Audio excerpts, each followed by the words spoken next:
भजो राधे गोपाल कृष्ण गाये।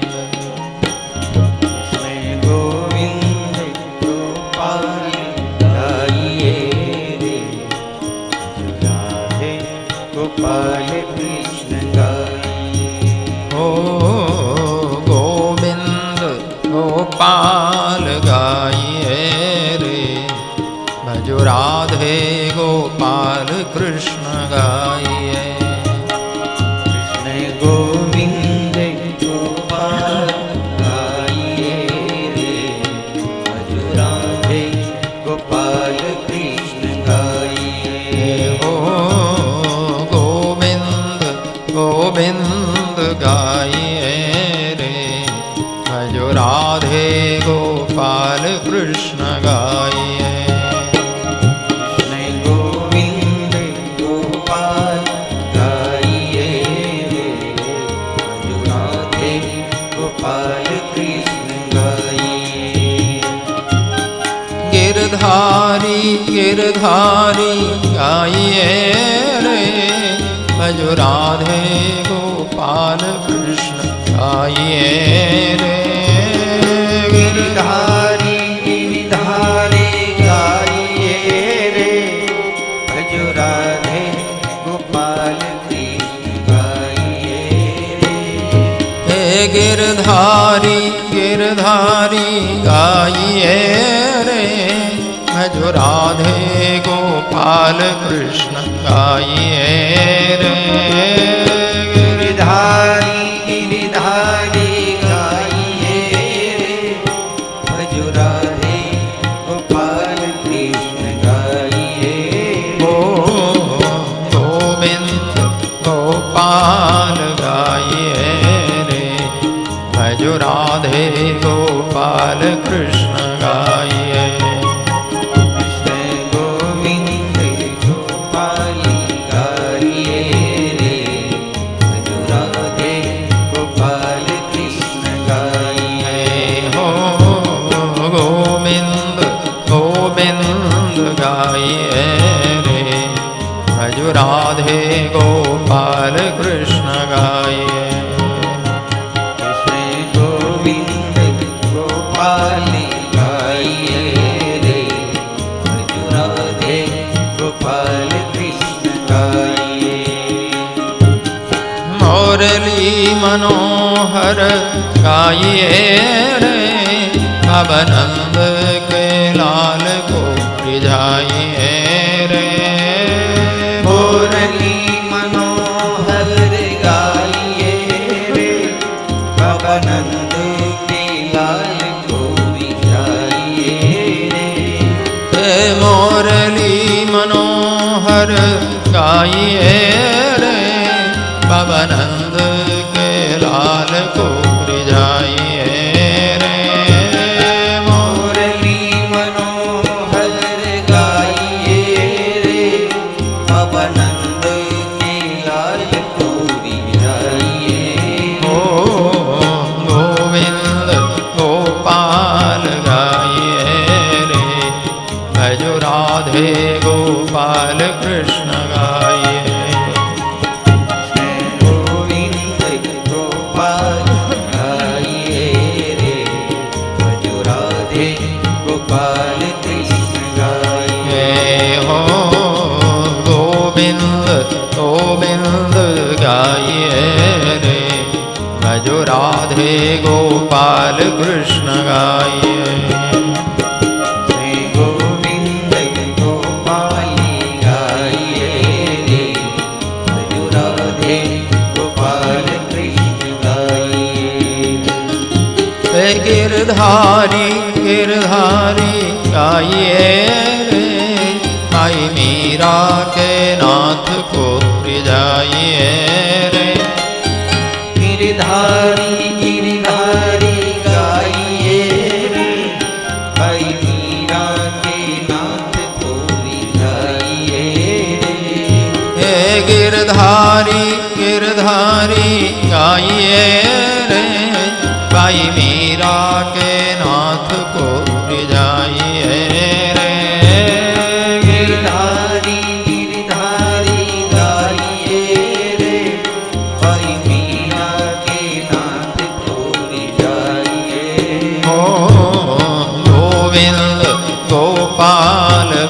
गाइए रे, भजो राधे गोपाल कृष्ण गाइए।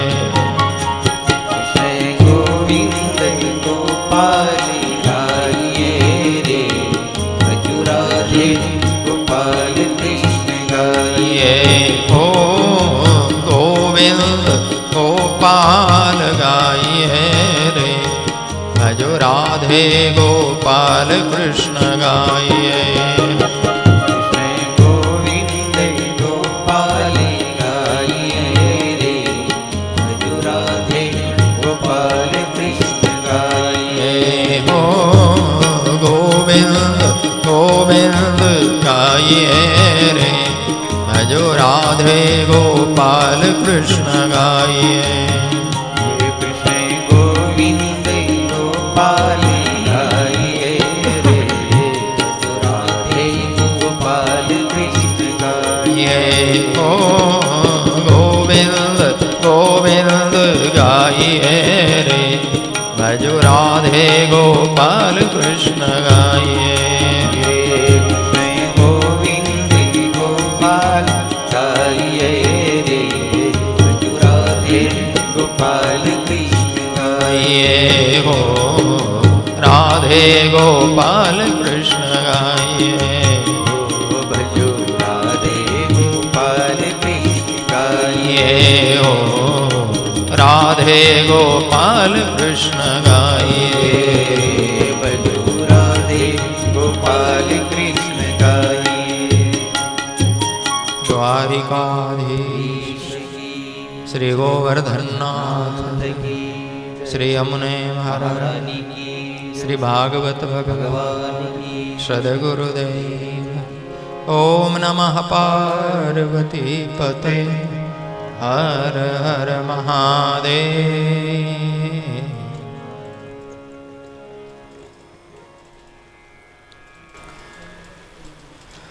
आनंद कंद सच्चिदानंद परम करुणा वरुणालय परब्रह्म परमात्मा भगवान श्री कृष्ण ने जगत जननी श्री राधा जी चरणे वंदन करिए। प्रातस्मरणे सुखदेव जी महाराज ने नमन करी। श्रीमद् भागवत जी नो चिंतन करी।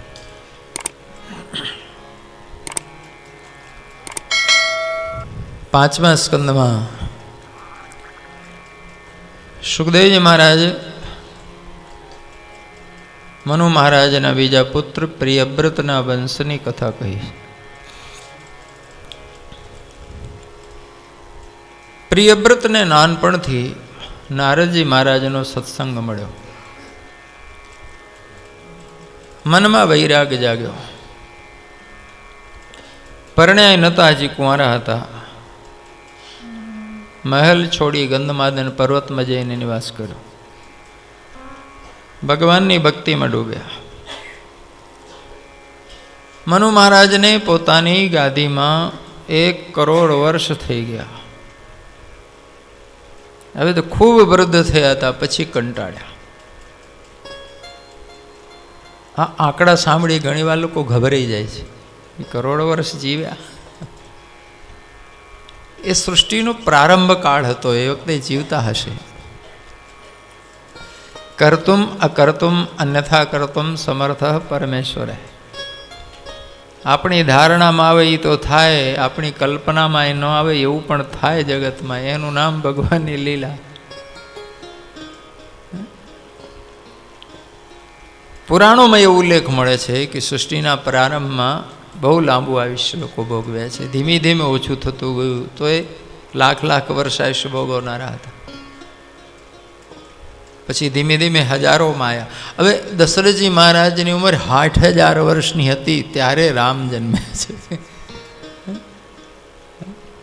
हवे वाल्मीकि ज लखे छे, हाचुं खोटुं ई जाणे अने भगवान जाणे। हवे त्यारे आपणे तर्क करवा जईए तो कई मगज में बेसतुं नथी।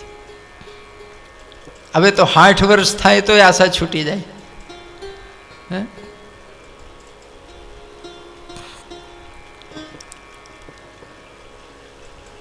धीमे धीमे घटता घटता 100 वर्ष आईने ऊभुं रह्युं छे। एमांय बधा 100 वर्ष क्या पहोंचीए छे।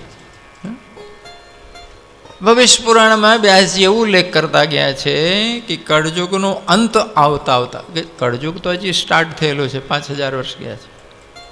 કળયુગ 4,32,000 વર્ષ ચાલે છે.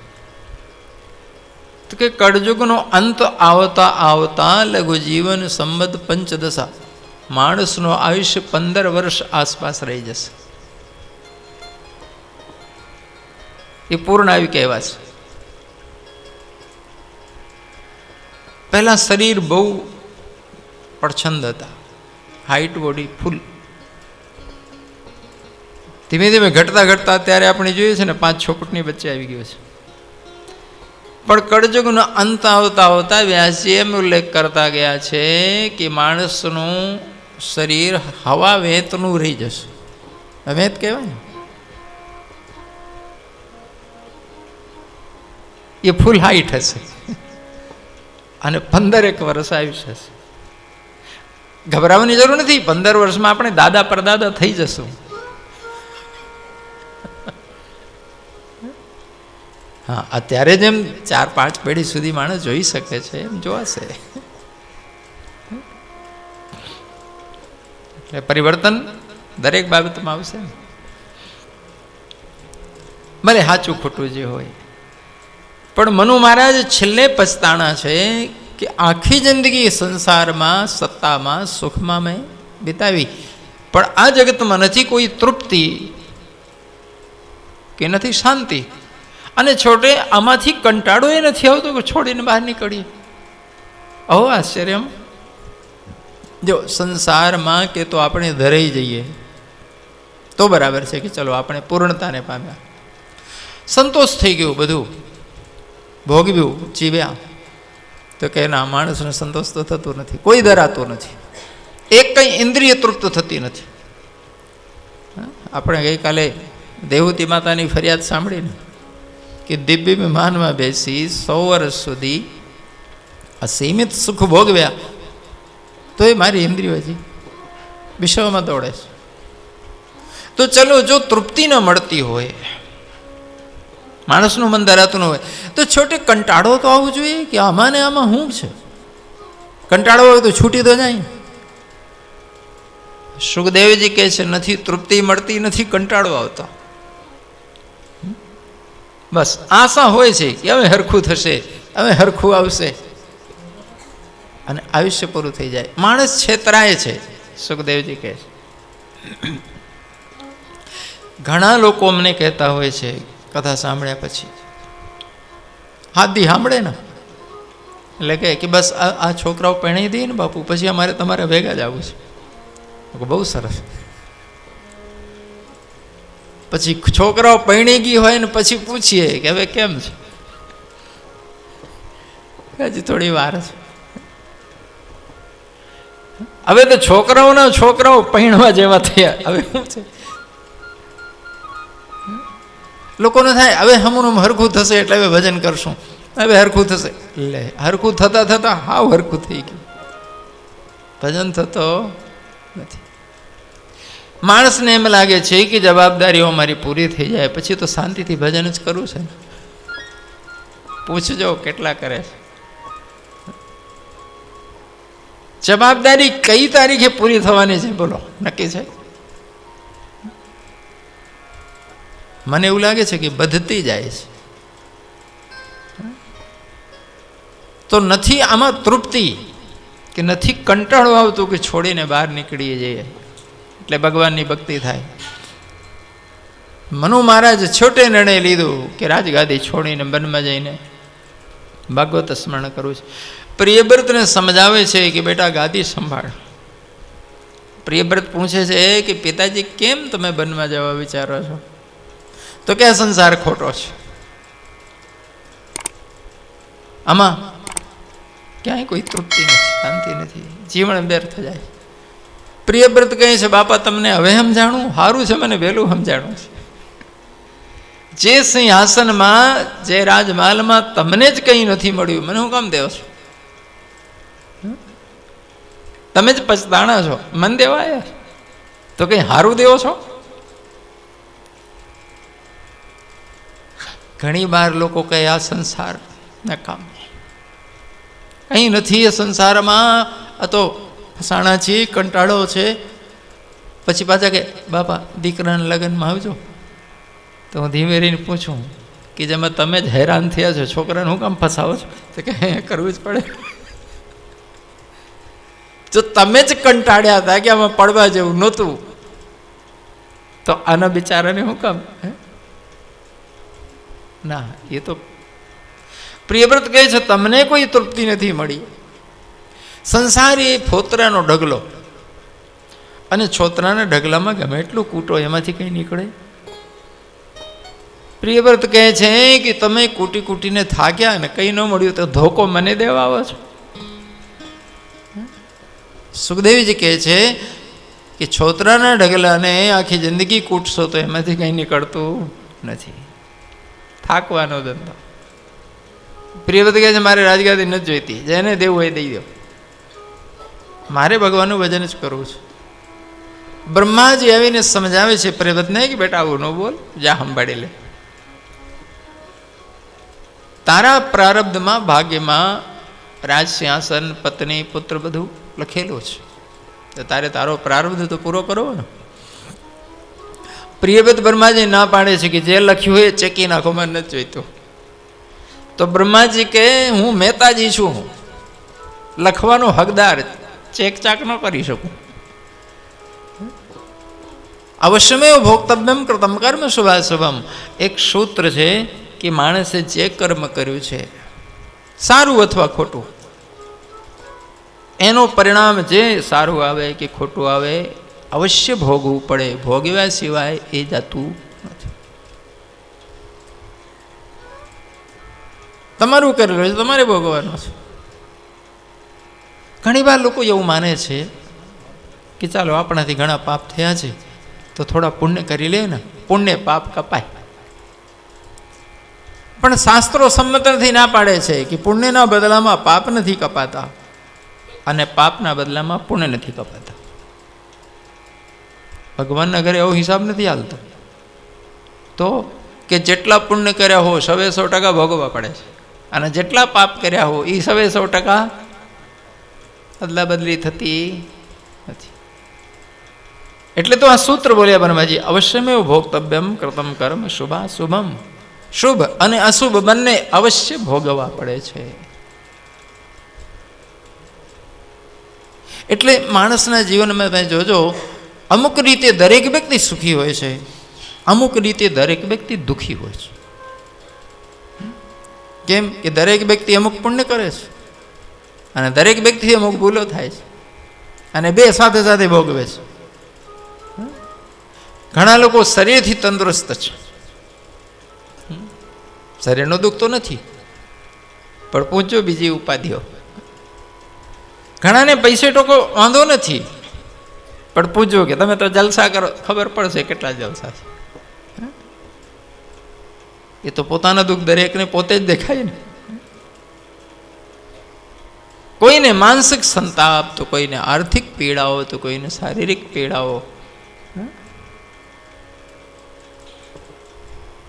સંસારમાં કોઈ સંપૂર્ણ સુખી કે સંપૂર્ણ દુઃખી હોતું જ નથી. થોડું થોડું બધું હોય. કેમ કે મનુષ્ય જીવનમાં દરેક પ્રકારના કર્મ કરે છે જ, બધા ભોગવવાના. બ્રહ્માજી કે તારે જ ભોગવવું પડશે, તારા જ, હું ચેક ચાક ન કરું. માણસે કરેલા કર્મોમાં બ્રહ્માજી પણ હસ્તક્ષેપ કરતા નથી. ફરિયાદ કરે છે પરીક્ષિત બ્રહ્માજીને કે આપ કહો છો હું ચેચાક ના કરું, હું હાજો બેઠો છું, શા માટે મને તમે આ ગારામાં ધક્કો મારો છો? ગારામાં ખૂંચાય એ પછી આપોઆપ નીકળી શકે ખરો? સંસારનો માયા એટલે, સંસારનો પ્રપંચ એટલે. જૂના જમાનામાં બહુ વરસાદ પડતા ને, તો અમુક નીચાણવાળી જમીન હોય ને, કાળી માટી, તો પાણી ચૂસી ચૂસીને રાબડું થઈ જાય, ઢીલું. ઉપર ઘાસ એમને ઉગેલું દેખાય. આ જાણો માણસ જો એવા જે ગયું તો ગપ લઈને ઉતરી જાય. હવે ગારો જ હોય ન કરો, એમાં જો જોર કરે, જોર ન કરાય હો. એ પોતે કદી નીકળી શકે, કારણ કે જેમ જોર કરવા જાય એમ ઉતરે. બીજો કોક દૂરથી દોડી ફેંકે અને દોડી પકડી લે અને લોકો એને ખેંચી લે તો બહાર આવે એમાં ક્યાં આવે? કારણ કે બીજો જાય કઈ રીતે? બીજો જાય તો એમ મરે. તો પ્રિયવ્રત કહે છે કે હાજો બેઠો છું, મને આ સંસારના ગારામાં ધક્કો મારો છો. તો બ્રહ્માજી હસે છે કે પ્રિયવ્રત, તને ખબર છે ક્યાં ખૂંચાઈ જવાય છે, તો તું નહીં પડે. તારા બાપા ખૂંચાણા છે, એમને કાઢ. તું સંભાળીશ તે છૂટા થશે. જેને ખબર નથી હોતી, અજાણો માણસ ચોક્કસ ખૂંચાઈ જાય છે, એવી જગ્યામાં ઉતરી પડે છે. જેને ખબર છે એ હાચવીને પગ મૂકે છે. બનૈપ દોષા પર્વંતે રાગણામ ગ્રહોપી પંચેન્દ્રિય નિગ્રહસ્તપ અગુસદય કર્મણ્ય પરવર્તે નિવૃત્ત રાગસ્ય ગ્રહમ તપોવનમ. બ્રહ્માજી કહે છે, પ્રિયવ્રત તું ભાગ્યશાળી છે, તને દેવર્ષિ ગુરુ મળ્યા છે, તને માયાનો પરિચય છે, તારા હૃદયમાં વૈરાગ જાગૃત થઈ ગયો છે, તારા હૃદયમાં ભગવત પ્રીતિ સ્થિર થઈ ગઈ છે, તું માયામાં કદી નહીં ફસાય. તારા પિતાશ્રી ફસાણા છે, તું મદદ કરીશ તો નીકળશે. બ્રહ્માજી કે તું ભાગ્યશાળી છે કે તને સદગુરુ મળ્યા છે. તું સંસારમાં હોવા છતાં નહીં ફસાય. કેમ? ભગવત પ્રીતિ તારા હૃદયમાં સ્થાન બનાવી ચૂકી છે. પાણીમાં હોવા છતાં કમળમાં પાણી ચોંટતું નથી. તારું હૃદય એ રૂપે છે, કમળવત રહી શકીશ. પણ તારા પિતા પહેલાથી જ મોહમાં ફસાઈ ચૂક્યા છે. હવે એમને જો રાજમહેલથી છુટકારો મળે ને વનમાં એકાંતવાસ મળે, વાતાવરણ મળે, તો ધીમે ધીમે એમને વૈરાગ્ય ને ભક્તિ મળશે. એમને જો રાગદ્વેષ મનમાં લઈને લોકો વનમાં જાય તો વનમાં ભક્તિ કરી શકતા નથી. અને રાગદ્વેષ નીકળી ગયા હોય તો ઘરમાં રહીને વ્યક્તિ ભક્તિ કરે છે, કંઈ વાંધો આવતો નથી. જો ઘણા બધા ઋષિઓ મુનિઓ છે, સપત્નીક છે, એમનો સંસાર છે, એમના સંતાનો છે, અને છતાં એ ઋષિઓ મુનિઓ બિલકુલ વિરક્ત છે.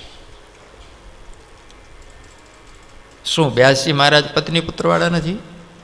ભૃગુ, પરાશર, બૃહસ્પતિ, ભારદ્વાજ, યાજ્ઞવલ્ક, આ શુક્લ યજુર્વેદ એ યાજ્ઞવલ્કનો આપેલો છે. અને એમને 2 પત્નીઓ છે, ગાર્ગી અને મૈત્રેયી. પણ છતાં નિર્વિકાર છે. ઘણા લોકો મનમાં સાવ એકલા હોય, પણ મનમાં સંસાર હોય. ઉતાવલે કરીને વનમાં જાય, એ પોતાના લુગડામાં દાગ લગાવીને પાછો આવે. અને જો રાગદેશ નીકળી ગયા હોય તો ઘરમાં રહીને પણ પત્ની પુત્ર સાથે પણ બેદાગ રહે છે. સવાલ એ નથી કે અમે ક્યાં છીએ, સવાલ એ છે અમારી અંદર શું છે.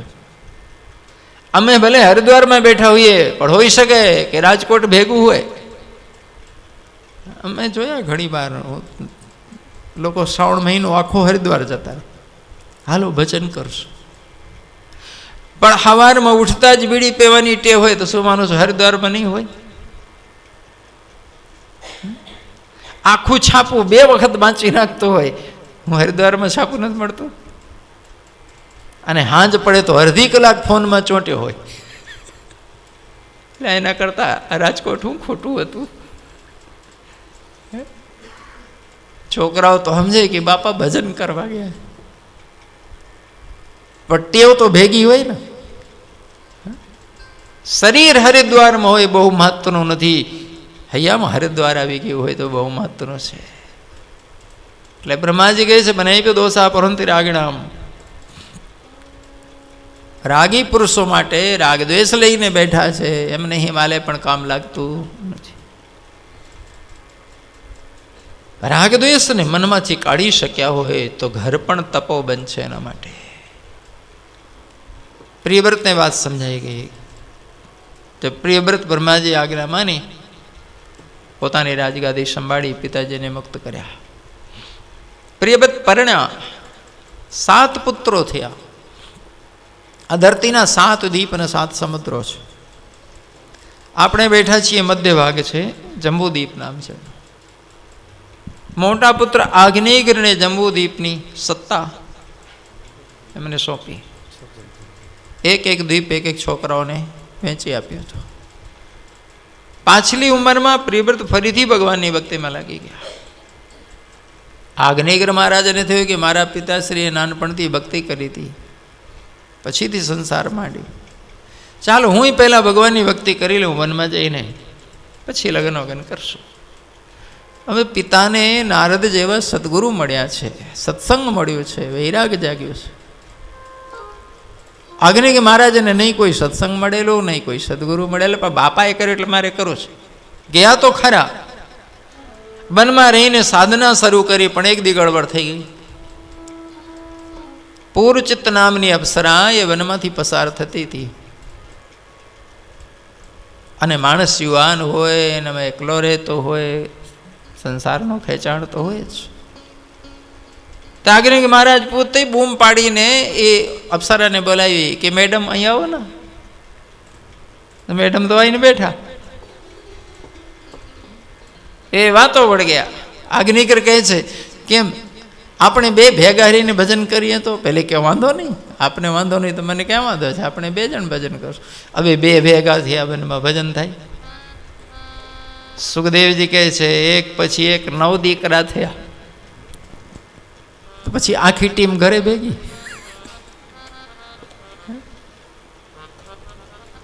દેખાદેખી કંઈ થતું નથી, કોઈનું નકલ કરીને કંઈ થતું નથી. સુખદેવજી ના પાડે છે ભાગવત.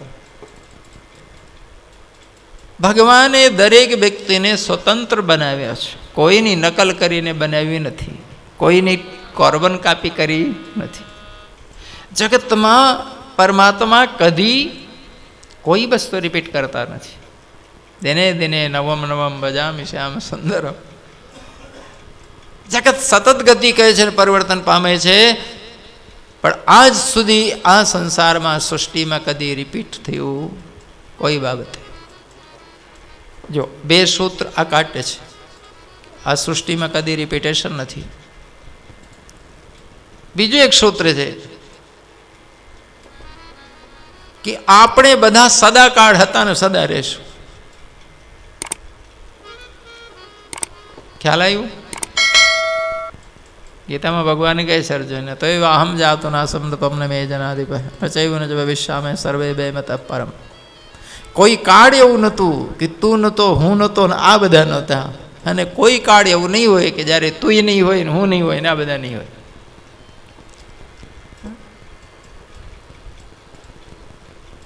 જગતમાં કદી સ્થિરતા નથી અને આત્મામાં કદી પરિવર્તન નથી. આ બંને વાત એક સાથે સચ, બે છેડા. સદાકાળ એ નહીં છે અને કદી રિપીટેશન નથી, પુનરાવર્તન નથી. એટલે તો ભગવાનની લીલા સમજવી અઘરી છે. આપણે એવું ના માનીએ કે ભગવાન રામ હતા ત્યારે આપણે નહોતા, કે ભગવાન કૃષ્ણ હતા ત્યારે આપણે નહીં હોઈએ. ના, આપણે બધા હતા. તો શું માનો છો અત્યારે રામ નથી, કૃષ્ણ નથી એમ માનો છો? છે, પણ પુનરાવર્તન નથી. હવે આપણે મગજમાં પકડીને બેઠા છીએ કે મોર પીછ લગાડીને આવશે. ના, રિપીટ નથી થતું. શું અત્યારે અર્જુન નહીં હોય કે પાંડવ નહીં હોય કે કૌરવ નહીં હોય એમ માનો છો? બધા છે, પણ એ નહીં ફેસ ને એ નહીં લુગડા નહીં હોય. કેમ કે રિપીટ થતું જ નથી કદી જગતમાં. એ નહીં શાશ્વત તત્વ હોવા છતાં, એ નહીં આત્મ તત્વ હોવા છતાં જગતમાં સતત નવું સર્જન હોય છે. અને અમે કોઈ પણ બાબતે જડતા પકડી લઈએ છીએ, આટોઈ પડીએ છીએ સિદ્ધાંતોમાં, સૂત્રોમાં, રૂઢિઓમાં, સંસ્કારોમાં. સદગુરુ હંમેશા ના પાડે છે કે જોજો ક્યાંય ફસાઈ પડતા નહીં, જડ થતા નહીં. ગમે એટલું જડ દેખાતું પદાર્થ પણ ખરેખર જડ નથી હોતું, એમાં પરિવર્તન હોય છે. તમને કદાચ પથ્થર બહુ જડ દેખાય કે આ 2-3 હજાર વર્ષથી છે, હજી ઘસાણો નથી, પણ ચિંતા ના કરો, બીજા 2000 વર્ષ જશે, એમાં લૂણો લાગશે, એ પરિવર્તન પામશે, એ માટી જ થશે. આજે જે હોનું છે કાલે માટી રહ્યું હશે, કાલે ફરી માટી થઈ જશે. ગતિ અને પરિવર્તન અકાટ્ય નિયમ છે, એમ આ ચેતનાનું શાશ્વત હોવું પણ અકાટ્ય નિયમ છે.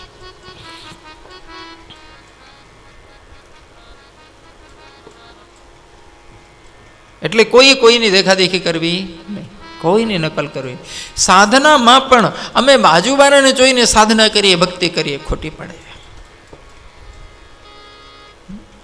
મેં કાલે કીધું હતું કે દરેક વ્યક્તિનો સ્વભાવ જુદો જુદો હોય છે. કોનામાં કેટલો સતોગુણ, કેટલો રજોગુણ, કેટલો તમોગુણ છે, કેટલી માત્રા છે અમારામાં, એ પ્રમાણે અમારે સાધના કરવી પડશે. અમારામાં હૃદય કેટલું છે, મસ્તિષ્ક કેટલું છે, કર્મની ક્ષમતા કેટલી છે, અમારી લાયકાત પ્રમાણે જ અમે ચાલી શકશું, નહીં તો નહીં ચાલી શકીએ.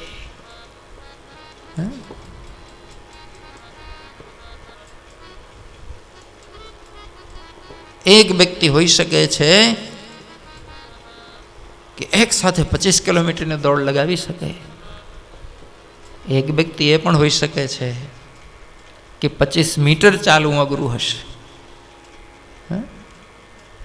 એક સરખી ઉંમરના હોઈ શકે તોય પણ.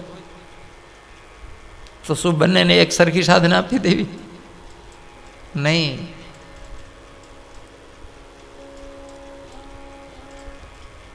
જે રીતે ડોક્ટર દરેક વ્યક્તિને તપાસ કરી એના માટે દવા અને ચરી જુદી બતાવે, એ રીતે દરેક સાધકે પણ પોતાના સદગુરુને મળીને પોતાનો માર્ગ પકડવો. હવે ડોક્ટર કોકને જોતો હોય અને એને દવા અને ચરી બતાવતો હોય તો આપણે સાંભળીને ચાલુ કરી દેવી? અને ડોક્ટર આપણને બતાવતો હોય ત્યારે બાજુવાળો ચાલુ કરે તો ન કરાય બાપા. સાધનામાં પણ એવું છે. તમે વ્યર્થમાં તમારું સમય બગાડશો. એટલે સુખદેવજી કહે છે કે આગનિક મહારાજ બાપાની દેખાદેખી ગયા વનમાં પણ નિષ્ફળ થઈને પાછા આવ્યા. દરેકે પોતાનો માર્ગ નક્કી કરો, અને પોતે નક્કી ન કરી શકીએ તો સદગુરુઓ પાસે જઈએ. આપણને ખબર ન પડતી હોય કે મને શાની તકલીફ છે તો ડૉક્ટર પાસે જઈએ, ડૉક્ટરને ખબર પડે છે કે શાની તકલીફ છે. તો જો આપણને ખબર પડતી હોય તો જાતે ટીકડી લઈ આવીએ. જાતે ખબર ના પડે તારે એમને ટીકડી ન લેવાય, ડૉક્ટરને દેખાડીને. જો આપણી જાત આપણે ઓળખી શક્યા હોઈએ તો આપણો માર્ગ આપણે નક્કી કરી શકીએ સાધનાનો. પણ જો પોતાની જાતની ઓળખાણ ન થતી હોય તો ચોક્કસ જેમ ડૉક્ટરની જરૂર છે એમ ગુરુની જરૂર છે. સાચા સદગુરુ કોને કહેવાય? બિલકુલ ડૉક્ટર જેવો હોય તેને, કે જેટલા દર્દીઓ આવે દરેકને તપાસી અને લેબોરેટરી કરાવીને પછી જ એને દવાને ચરી બતાવે, એમને એમ નહીં. પણ તમે દુનિયાના ગુરુઓની દશા જુઓ, જેટલા હોય બધાને એક રંગના લુગડા ને એક જ કંઠી ને એક જ મંત્ર ને એક જ ચરી ને એક જ માળા. આહા, ધંધો માંડ્યો છે. હરામ કોઈ દી જોયું હોય કે આયો છે એ મારા પંથમાં સફળ થશે કે કેમ? જ્ઞાનનું ઠૂઠું પકડીને બેઠા હોય તો જેટલા હોય પછી હાવ ભલે મગજ લઠ જેવો હોય તો એને આત્માની જ વાત કરે. કોઈ સાકાર ઉપાસકો હોય ભક્તિનો મારે પકડીને બેઠા હોય તો જેટલા હોય બધાને ભક્તિને રવાડે ચડાવે. અલ્યા આ જશે ભક્તિમાં? છે એની પાસે હૃદય ભક્ત બનવા જેવું? નહીં જોવાનું. લાલ વાળા હોય બધાને લાલ પહેરાવી દે, કાળા વાળા હોય બધાને કાળા પહેરાવી દે. મંદિરની પ્રસાદી ભલે બધાને એક સરખી વહેંચાતી હોય પણ સાધનાના સૂત્રો એક સરખા ના હોઈ શકે. ધરતીમાં તમને એક ગુરુ એવો મળે, એવો દેખાય ખરો કે જે માણસને જોઈને સાધના બતાવતો હોય? નહીં. આખા જગતમાં સંપ્રદાયિક લોકો છે, એમને માત્ર પોતાના અનુયાયીઓની ભીડ ભેગી કરવી છે. ઝાઝા ગ્રાહક હોય તો આવક ઝાચી હોય, ચોખ્ખી વાત.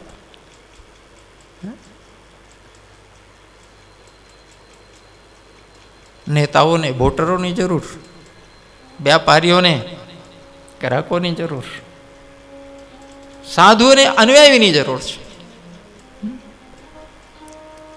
પછી એ થોડી જોવાય છે કે બોટ દેનારો હારો માણસ છે કે હું લેવા દેવા.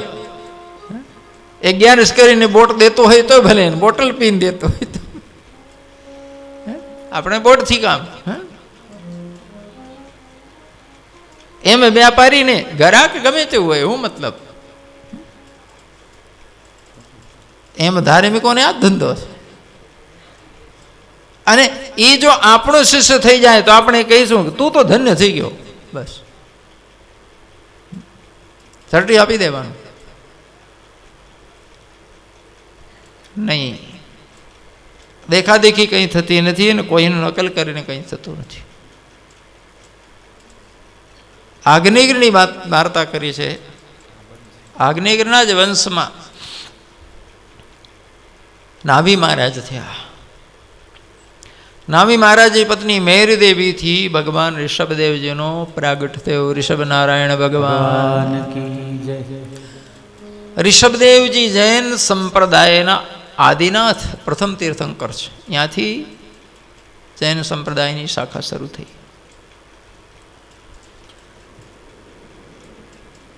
એમને 100 દીકરાઓ હતા, પણ દરેક પુત્રને એમને આત્મજ્ઞાન આપ્યું છે, ધર્મોપદેશ કર્યો છે, સાધનાઓ આપી છે. માતાને સહેસાદ, પિતાને સહેસાદ, પુત્રને સહેસાદ, ભગીનીને સહેસાદ. ઋષભદેવજી કહે છે એ જ સાચી માં, એ જ સાચો બાપ, ને એ જ સાચો ભાઈ, ને એ જ સાચી બેન, એ જ સાચો પતિ, ને એ જ સાચી પત્ની. જે જીવનું કલ્યાણ થાય એ માર્ગે વાળે, જીવ દિવ્યતાને પામે એમાં મદદ કરે તો સાચા સગા. અને જો 84માં ભટકાવી દે, જો ભવસાગરમાં નાખે ધક્કો મારીને, એ સાના સગા. એટલે એમને પોતાના સંતાનોને ધર્મોપદેશ કર્યો, જ્ઞાનોપદેશ કર્યો, ભક્તિનો માર્ગ આપ્યો. એમના 9 દીકરાઓ બાળ યોગી થયા. નાનપણથી જ યોગ દીક્ષા લઈ નીકળી ગયા, સંસારમાં ના પડ્યા. 81 પુત્રો યાજ્ઞિકો થયા, નિત્ય યજ્ઞ કરનારા. છત્રી મટી ગયા, બ્રાહ્મણ થઈ ગયા. સૌથી મોટા દીકરા ભરતને એમને રાજનીતિનું જ્ઞાન આપેલું, કારણ કે ગાદી સંભાળનાર કોઈક જોઈએ ને. પણ છતાં એમને આત્મજ્ઞાન ઉપદેશ તો કર્યો હતો. ભરતજી સંભાળવા લાયક થયા એટલે ઋષભદેવજી ગાદી છોડીને વનમાં નીકળી ગયા. સ્વરૂપમાં સ્થિતિ થતી એમને દેહનો ભાન ન રહ્યો તો લુગડાઓ છૂટી ગયા. તો ઋષભદેવજી દિગંબર રહેતા હતા. એટલે જૈનમાં દિગંબર સંતોની પરંપરા છે. પણ અત્યારે અભ્યાસ કરીને પછી લોકો દિગંબર થાય છે. જૈનોમાં જ દિગંબર સંતો છે એવું નથી, આપણા હિન્દુઓમાં લોકો શિવરાત્રિ જાય છે જુનાગઢ જોવા. પણ ઘણા લોકો કહે છે કે શિવરાત્રિ એક જ દિવસ દેખાય, પછી ક્યાં કોઈ કે ગિરનારનો ડુંગરો પોલો છે ને એમાં અંદર બધા ઘૂસી જાય છે. એવું નથી મારા બાપ. એક દિવસ માટે લુગડા ઉતારે છે ને ફરી પાછા પહેરીને રખડતા હોય છે. ફૂલ ગાંજા ને સુલ્ફા ને ચરસ લગાડેલી હોય છે એટલે મગજ હોતું જ નથી. એમ કપડાં કાઢવામાં કંઈ વાંધો નથી આવતો. એટલે નજીક ન જવાય, એટલે પુરુષ ઉભી રાખવી પડે છે ને કોને ત્રિશુલ ભોંકી દે નક્કી નહીં, ઉપરનો માળ હોતો જ નથી. દેહ ભાન ન રહે અને વસ્ત્રો છૂટી જાય એ સુખદેવજી, દેહ ભાન ન રહે અને વસ્ત્રની ખબર જ ના પડે એ ઋષભદેવજી. એ ધરતીમાં અપવાદ હોય છે લોકો, એના ધાડા નથી હોતા, અને જે ધાડા હોય છે એ બધા નકલચી વાંદરા હોય છે. એ પરંપરા ઊભી કરવામાં આવે છે, એ અભ્યાસ કરીને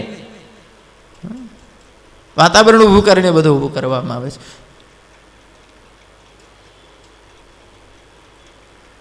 દરેક ક્ષેત્રમાં પાખંડ બહુ બધી જાય છે. આ કમનસીબી છે. દરેક ક્ષેત્રે સાચા માણસ ગોતવા આગ્રહ. અહીં સુખદેવજી ભાગવતમાં બોલ્યા છે કે ઋષભદેવજી મહારાજની નકલ કરી દેખાદેખી સંસારમાં નગ્ન રહેવાનો પાખંડ ફલિત થયો. આ સુખદેવજી બોલ્યા છે એટલે બોલું છું, નહીં તો હું નવું બોલ્યું. કે સંસારમાં એવી પાખંડી પરંપરા ઊભી થઈ કે જેમાં નગ્ન રહેવાની ટેવ પાડવામાં આવી લોકોને. સુખદેવજી કે ઋષભદેવજી શોખથી તમાશો કરવા નગ્ન નતા થયા અભ્યાસ કરીને. દેહાધ્યાસ છૂટી ગયેલો એટલે એવું થયું. જો નાનો બાળક એને કદી દેહાધ્યાસ હોતું નથી. એટલે નાના બાળકને વસ્ત્ર પહેર્યો છે કે નથી પહેર્યો એનો કોઈ ફેર નથી પડતો. પણ જ્યાં દેહાધ્યાસ આવે, જ્યાં બુદ્ધિ જાગે, તમે એ જ છોકરો ભલે ગમે તેવા મહેમાન આવ્યો હોય તો શું ફેર પડે છે? મા બાપ પરાણે પહેરાવે, ન સારું લાગે મહેમાન, પણ બાળકને હું મહેમાનને હું લેવા દેવા? પણ એક દી જોજો દેહાધ્યાસ જાગી ગયો હશે ને, પછી મા બાપને નહીં કહેવું પડે. મહેમાન ભારશે કે મહેમાનની ખબર પડશે તો પહેલા મહેમાનને પગે લાગવા નહીં હોય, પહેલા ભાગશે હમું થવા. પહેલા દોડીને ટીપટાપ કરી આવશે, પછી આવશે રામ રામ કરવા. પણ જ્યાં સુધી દેહાધ્યાસ ના હોય અને ખબર જ ન હોય કે નગ્નતા એટલે શું ને લોગડા એટલે શું ને સ્ત્રી એટલે શું ને પુરુષ એટલે શું, અને એટલે જ નાનું બાળક બિલકુલ નિર્દોષ લાગે.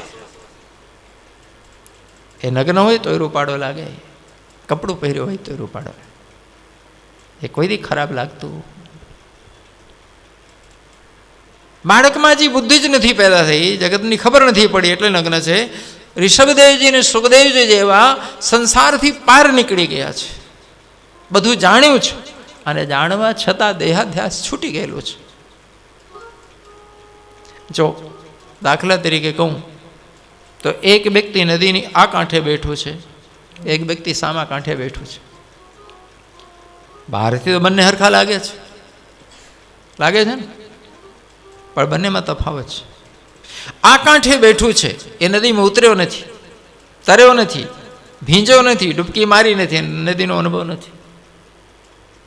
હામા કાંઠે બેઠો છે એ નદીમાં ડૂબકી મારી છે, પલળ્યો છે, તરીને પાર ગયો છે, અને પછી બેઠો છે. આ અનુભવ વગરનો છે, પેલો અનુભવ લઈને બેઠો છે. આ નદીમાં હજી પડે તો ડૂબી જવાની સંભાવના છે. હામા કાંઠે બેઠો છે એ તરીને ગયો છે, અભ્યાસ કરી ચૂક્યો છે, એ ગમે એટલી બહાર પડે ડૂબી નહીં જાય.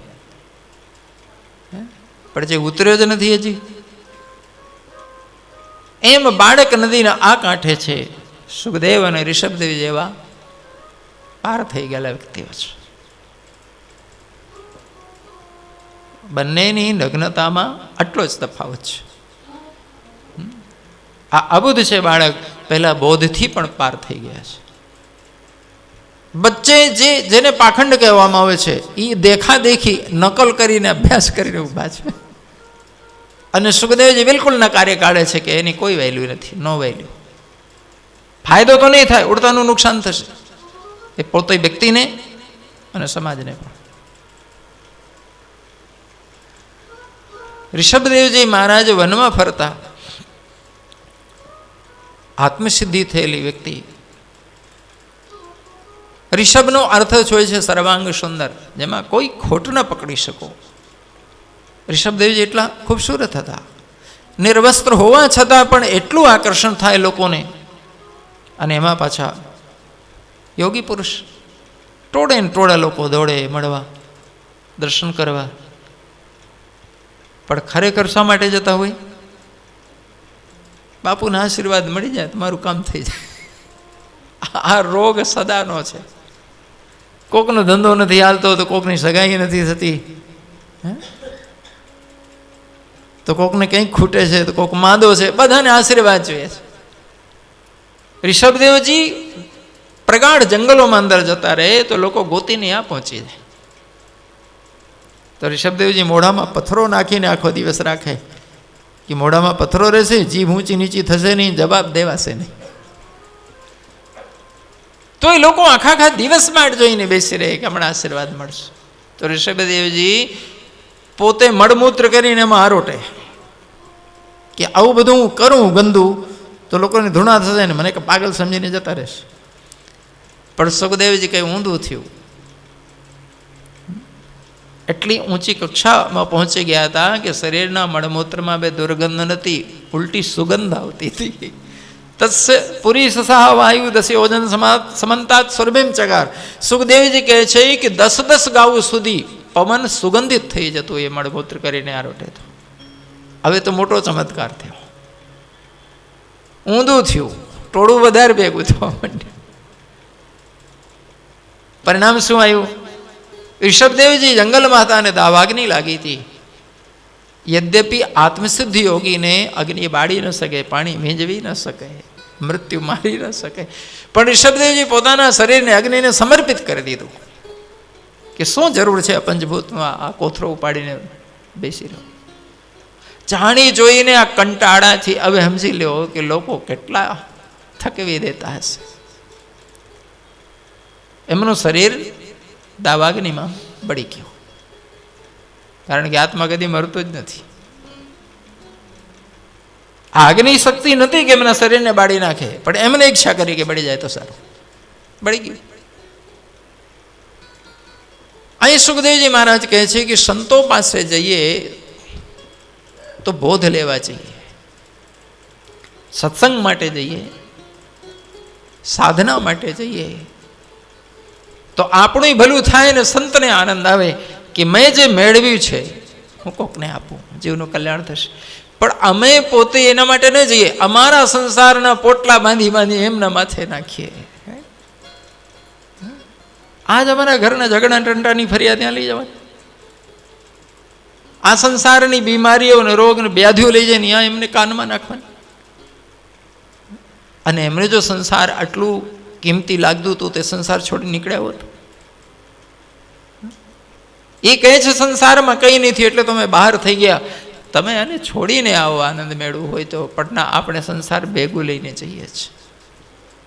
સંતો પાસે આશીર્વાદ લેવા ન જઈએ, કદાચ મળીએ જાય ને તો આત્મદેવ જેવી દશા થાય, ધુંધકારીઓ આવે. પણ માયાના મમતામાં ફસાયેલો જીવ સંત પાસે જાય કે ભગવાન પાસે જાય, એ ઠીકરા જ માંગીને ઊભો રહે. આત્મકલ્યાણ ના માંગે, બોધ ના માંગે, સાધનાનો માર્ગદર્શન ના પૂછે, બસ આશીર્વાદ દઈ દો ને મારું પૂરું થઈ જાય. અને આશીર્વાદ માંગીને સુખી થવાની વૃત્તિ ચોક્કસ અંધશ્રદ્ધા છે ને અજ્ઞાન છે, યાદ રાખજો. આ દેશમાં હજારો એવા સાધુઓ થયા છે ચમત્કારિક, એકાદ નહીં, કે હજી સુધી એમના પુસ્તકો ચમત્કારોથી ભરેલા પડ્યા છે લખેલા. શું માનો છો કયા સંસદમાં કયા જમાનામાં ભારત વર્ષ સુખી હતું? સેંકડોની સંખ્યામાં આશીર્વાદ દેનારા હતા, ચમત્કારીઓ હતા, તો શું આ દેશ સુખી થઈ ગયો છે? આમ જો સુખી થઈ ગયા હોત તો વાત શું કરવાની હતી? પછી ડિમાન્ડ હોય અને સપ્લાયરો પેદા થઈ જાય. અમારે એ જ જોઈતું હોય તો જેટલી ડિમાન્ડ એનો એટલું માર્કેટ ઊભું થાય. ખોટું ન લગાડતા. પછી ધંધો સારો ફલો ફૂલે, ભુવાઓનું, મહાત્માઓનું, આશીર્વાદ દેનારાઓનું, ચમત્કાર દેખાડનારાઓનું. સુખદેવજી ના પાડે છે. એ જાણો છો કે જીવનમાં વ્યક્તિ જે કરે છે એ જ મેળવે છે, આપણા જ કર્મો જ સુખ દુઃખ દે છે. તો ચમત્કારની આશાથી સુખી થવા નીકળ્યા છો? ઝાખર ચાટીને કોની તરસ બુજાણી? જિંદગી તો રોજના દુઃખ ઊભા કરશે, જિંદગી તો રોજ નવું પ્રશ્ન આવીને ઊભું કરશે. દરેક વસ્તુ પરિવર્તન પામી જશે, દરેક પરિસ્થિતિઓ બદલાઈ જશે. તમે ક્યાં સુખ ગોતો છો ભાઈ? આત્મા જો સ્વયં શાશ્વત હોય અને આનંદરૂપ હોય તો ખરેખર સદગુરુ અને સંતોનો આ જ ધંધો હશે જે તમે કરાવવા જાઓ છો. સુખદેવજી પંચમ સ્કંદમાં ચોખ્ખી ના પાડે છે કે ખરેખર જો સત્પુરુષ ક્યાંક મળ્યા હોય, ઓળખાણ થઈ હોય મહાપુરુષોની, સદગુરુઓની, તો ભૂલથી પણ સંસારની માયાની નશ્વર વસ્તુઓ માંગવા ન જતા. તમે અવસર ચૂકો છો. લાખોના રત્નો મળવાના હતા, ત્યાંથી તમે ફૂટેલા ઠીકરા લઈને આવી ગયા, ચૂકી ગયા. બાળક હોય ને અને તમે બજારમાં લઈને ફરવા નીકળ્યા હોય તો ઝવેરીની બાજુમાં જ રમકડાની દુકાન હોય, એક જ ભીત વચ્ચે હોય, અને છોકરાને છૂટ આપો કે બોલ તારે જે જોઈતું હોય, જે ખરીદવું હોય તમને અપાવીએ. તમને એવું લાગે છે કે છોકરો ઝવેરીની દુકાનમાં પહેશે?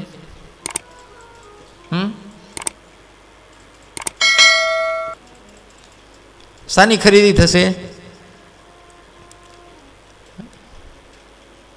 રમકડાની થશે ને.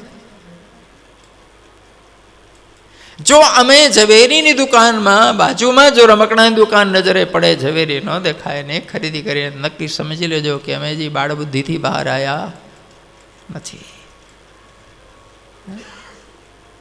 બહુ ભાગ્યથી ક્યારે કોઈ સંત સદગુરુ મળતા હોય છે, દિવ્ય પુરુષો મળતા હોય છે, એનો આ રીતે અવસર ના ગુમાવો.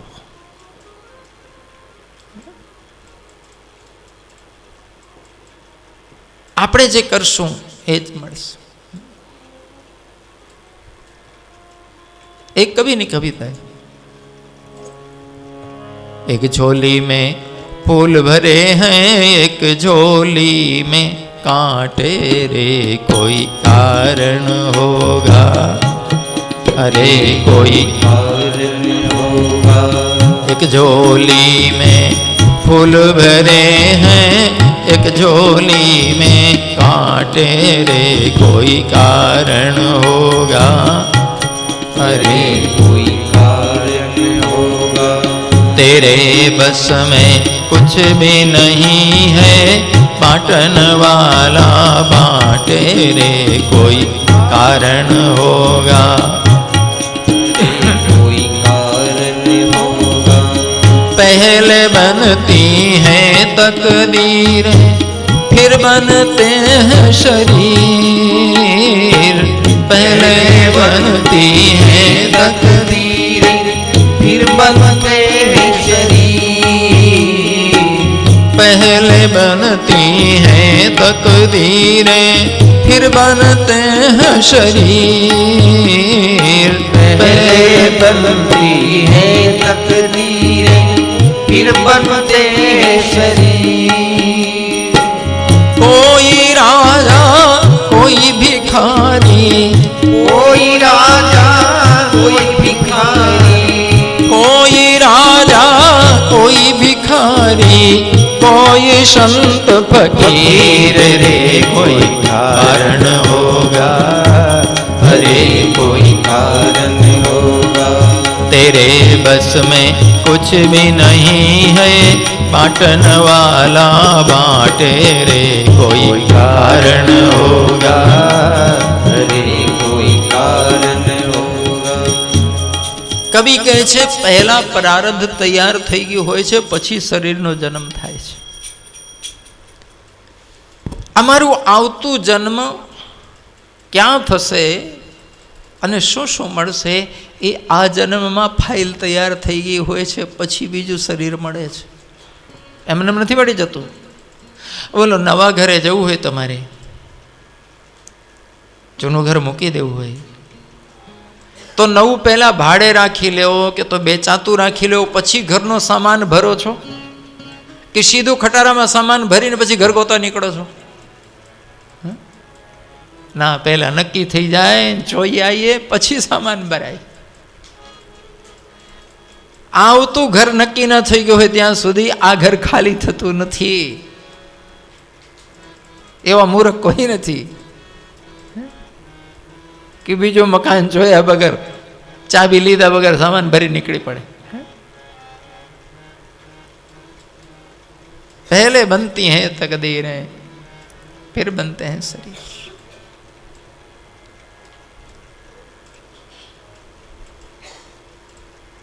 આ શરીર છોડીએ ને તો આ શરીર તો અહીં બળી જાય ચિતામાં, પણ સૂક્ષ્મ શરીર બળી જતું નથી. એ શરીરમાંથી છૂટું થાય તો અંતરિક્ષમાં યાત્રા કરતો કરતો પછી બીજો ગર્ભ ગોતે. પણ બીજો ગર્ભ ક્યાં મળે? એના પાપ પુણ્ય, એની વાસનાઓ, એના કર્મના પરિણામ આધારે મળે છે. તમે નવું ઘર ગોતવા જાઓ તો નવું ઘર કેવું મળે? ખીચામાં હોય એવું.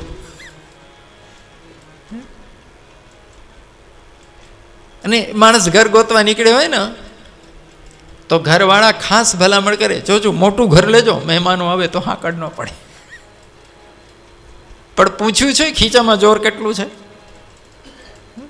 અને મોટાનો ભાવ? બહેનોની ડિમાન્ડ હોય, જોજો બહુ સારી સોસાયટી હોય એ લેજો. બસ સ્ટેન્ડ નજીક પડે, શાક માર્કેટ નજીક પડે, છોકરાઓની નિહાળ નજીક પડે, બજાર નજીક હોય તમને ફાવે. પણ એ જ્યાં કહે ભાવ જો કેટલો ભાવ ઊંચો છે અહીંયા, આપણી પાસે મૂડી ક્યાં? તો કે થોડું છેટું હાલશે, પણ જોજો સારું ને મોટું લેજો. પણ ખીચામાં ના હોય, લોન લઈને કરવાનું હોય તો બહુ મોટું લેવાય. તો કે વાંધો નહીં, છેટું હાલશે. ઘણી વાર જો હાવ કઠણાઈ હોય તો હાવ છેવાડે, શહેરના છેવાડે મેળ પડે. ખીચામાં ચોર હોય એવું મકાન મળે નહીં. કોને બંગલામાં રહેવું નથી ગમતું બાપ? પહેલા આપણા કર્મફળ, આપણું પ્રારબ્ધ તૈયાર થાય ત્યારે આગળનું શરીર. પહેલા તો લોકોને એમ હતું કે સૂક્ષ્મ શરીર કેવું હશે, જતું હશે, નહીં જતું હોય, શું ખબર કેવું છે. પહેલા તો ખાલી પુરાણોમાં જ વાંચતા હતા. હવે તો વિજ્ઞાન આ વસ્તુને પકડી પાડ્યું છે કે સૂક્ષ્મ શરીરથી યાત્રા થાય છે. ઓક્સફોર્ડ યુનિવર્સિટીમાં ડિલેબાર નામની પ્રયોગશાળામાં મૂળ જાપાનના વ્યક્તિ, જે આ વૈજ્ઞાનિક હતો, ડૉક્ટર કરલિયન, એને જબરજસ્ત શોધ કરી આ ક્ષેત્રે. નહીં, પશ્ચિમના લોકો પહેલાં માનતા જ નહોતા કે કોઈ આત્મા છૂટી પડે છે શરીરમાંથી, કે કોઈ પ્રેત આત્મા હોય છે. પણ હવે તો પ્રેતોના ફોટા લીધા છે. એમને એટલો સેન્સિટિવ એક કેમેરો તૈયાર કર્યો. આપણે વસ્તુના, પદાર્થના, વ્યક્તિના ફોટા લેવાના કેમેરા તો ઘણા વર્ષ પહેલા આવી ગયા હતા. પણ જે નજરે ના દેખાય એ વસ્તુનો ફોટો આવે, આંખ જેને ન પકડી શકે એને કેમેરો પકડી લે, એવું સેન્સિટિવ તૈયાર કર્યો. અને એ કેમેરાથી એક છોડનો ફોટો પાડ્યો, ગુલાબના છોડનો. હવે એમાં એકેય ફૂલ નહોતો, કળીઓ હતી 3, ખીલી નહોતી હજી. પણ ફોટા પાડતા ફૂલનો ફોટો આવી ગયો. એને એમ થયું કે ફૂલ એકેય નથી છોડમાં, ફૂલનો ફોટા કેમ આવ્યા? ફરી બહાર ફોટો લીધો તોય ફૂલ જ આવે, ફરી બહાર લે ફૂલ જ આવે. એને થયું કે ચોક્કસ કંઈક એમાં છે રહસ્ય. બધા ઊંડે ગયા, શોધખોળ કરતા કરતા ખબર પડી કે કડીની ચારે બાજુ વીજળીની તરંગો ફૂલની ડિઝાઇન બનાવે છે અને એ ફૂલની ડિઝાઇનનો ફોટો આવે છે. તો વીજળીની તરંગો ફૂલની ડિઝાઇન કેમ બનાવે છે ભાઈ? કે પ્રકૃતિએ આ કડીમાં જેવો ફૂલ બનાવે છે, એ ફૂલ ખીલતા પહેલા વીજળીની તરંગોમાં એનો નકશો તૈયાર થઈ જાય છે. આ નકશા પ્રમાણે જ કડી ખીલતી ખીલતી ખીલતી એટલી જ થઈ જાય છે. તો પછી જિજ્ઞાસા બધી. એમાંથી મરતી વખતે જ્યારે કોઈ પણ પ્રાણી શરીર છોડતું હોય, એ કેમેરાથી એમને ફોટો લેવા માંડ્યા. તો જ્યારે વ્યક્તિ મૃત્યુ પામે ત્યારે એ વ્યક્તિની આકારની વીજળીની તરંગો જ આખું શરીરનું આકાર બનાવતી હોય, શરીરમાંથી છૂટી પડી ઉપર ઉઠે. પણ શરીરને છોડીને 6-7 ફૂટ 8 ફૂટ સુધી જ દેખાય, પછી પકડાય નહીં. શરીરમાંથી જ્યારે નીકળે એ આકૃતિ હોય વિદ્યુત તરંગોની, ત્યારે બધા પ્રગાઢ દેખાય. જેમ જેમ ઊંચી જાય એમ એમ ખોવાતી જાય, ડીમ થતી જાય. તો ખબર પડી કે એના શરીર જ્યારે મરે છે ત્યારે એમાંથી એક ઉર્જા તરંગોનું શરીર નીકળે છે. પછી ગર્ભમાં કેમેરો ઉતારીને ગર્ભના ફોટા લીધા. તો હજી માંસપિંડ પણ નહોતું બન્યું ગર્ભમાં અને બાળકનો ફોટો આવ્યો. આશ્ચર્ય છે કે માંસપિંડ પણ નથી થયો ને છોકરો ક્યાંથી આવી ગયો? તો ખબર પડી કે ગર્ભમાં જે જીવ છે એની વાસનામાં જેવો ચહેરો એને ગમી ગયેલો છે, જેવો શરીર, એ શરીરનો નકશો બની ગયો છે અને નકશા પ્રમાણે હવે ડેવલપિંગ ચાલુ છે. તમે પણ ઘર બનાવો છો તો સાચું બોલો, પહેલા નકશો બનાવો છો કે ડાયરેક્ટ બાંધકામ શરૂ કરો છો? નકશો કાગળમાં ચિત્રો કે મગજમાં ચિત્રો? નકશો ચિત્ર્યા વગર કામ શરૂ થતું નથી. નહીં તો કઈ બાજુ બારી નાખો, કઈ બાજુ બારણું નાખો, કઈ બાજુ રહોડું બનાવો, હા, ક્યાં બેડરૂમ? પહેલા નકશો તૈયાર થઈ જાય છે. એમ જેવી વાસના હોય છે, જે શરીર એને મોહિત કરેલું હોય છે, એ જાતનો નકશો વીજળીની તરંગો બનાવી દે છે ગર્ભમાં અને નકશા પ્રમાણે શરીર વિકસે છે. તો ખાલી શરીરની જ ડિઝાઇન મગજમાં હોય છે એમ નથી. તમારી વાસનામાં, તમારા પ્રારબ્ધમાં, સૂક્ષ્મ શરીરમાં બધું જ પડેલું હોય છે. જે શરીર જન્મ લેશે પછી આપોઆપ થવા માંડશે. બધા સંયોજનો, બધા સંયોગો મળતાની સાથે ઘટનાઓ ઘટશે. पहले बनती है तकदीरें, फिर बनते हैं शरीर. યાદ રાખજો, આવતું મકાન કેવું હશે. અત્યારે ખીચા જોઈ લેજો, મૂડી કેટલી છે.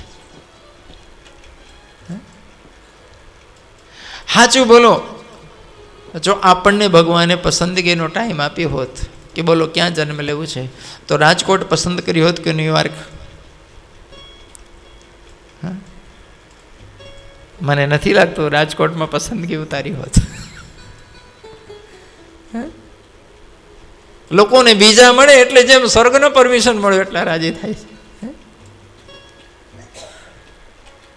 કોઈ રાજા, કોઈ ભિખારી, કોઈ સંત ફકીર રે કોઈ घर बिस्तर में ले जाने पर भी नींद को तरसे नैन.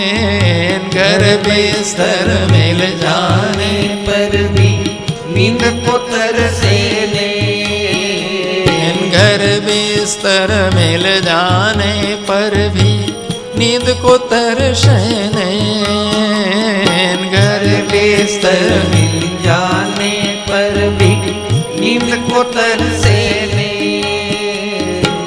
कांटों पर भी सोकर मिलती, कांटों पर भी सोकर मिलती, कांटों पर भी सोकर मिलती. यहाँ किसी को चैन रे कोई कारण होगा, अरे कोई कारण होगा. तेरे बस में कुछ भी नहीं है, बांटन वाला बांटे रे कोई कारण होगा, अरे कोई कारण होगा. एक झोली में फूल भरे हैं, एक झोली में बांटे कोई कारण होगा, अरे कोई कारण होगा. ઘણા લોકોનું બેડરૂમ 25 લાખનો હોય, પણ 25 લાખના બેડરૂમમાં તમે એમ ના માનતા ઊંઘની ક્વોલિટી બહુ સારી હોય. મેં ઘણા મજૂર જોયા, બચારા ઠેઠ ગોધરા ને દાહોદથી સૌરાષ્ટ્રમાં અહીં આવ્યા હોય, ગોંડલમાં જોયા. પાથરવાનું ઠેકાણું નહીં, ઓઢવાનું ઠેકાણું નહીં. હવારમાં ટાંટિયા પકડીને ખેંચો તોય ઊંઘ ન ઉડે. અને 25 લાખમાં બનાવેલો બેડરૂમ, ભાઈને ગોળી લેવી પડે.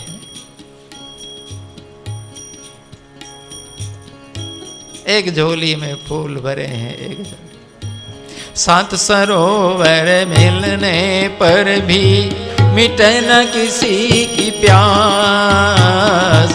सात सरोवर मिलने पर भी मिटे न किसी प्यास. सात सरोवर मिलने पर भी मिटे न किसी की प्यास साध सरोवर मिलने पर भी मिटे न किसी की प्यास।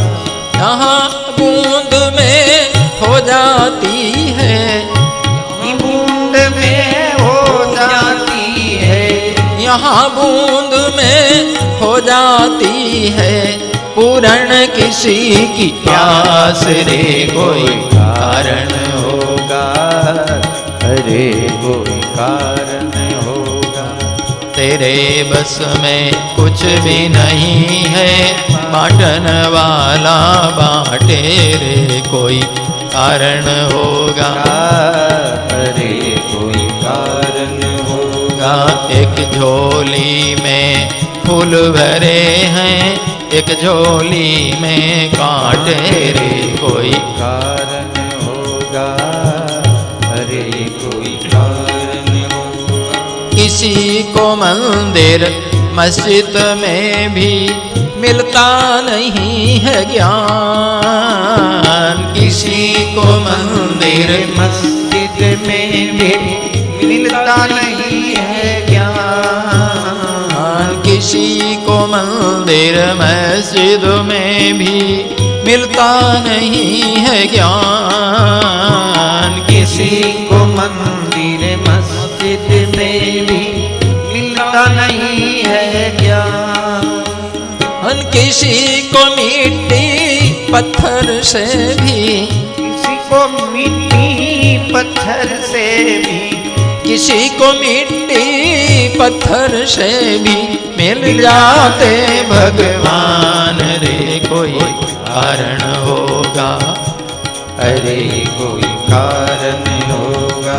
एक झोली में फूल भरे हैं, एक झोली में कांटे रे। कोई कारण होगा,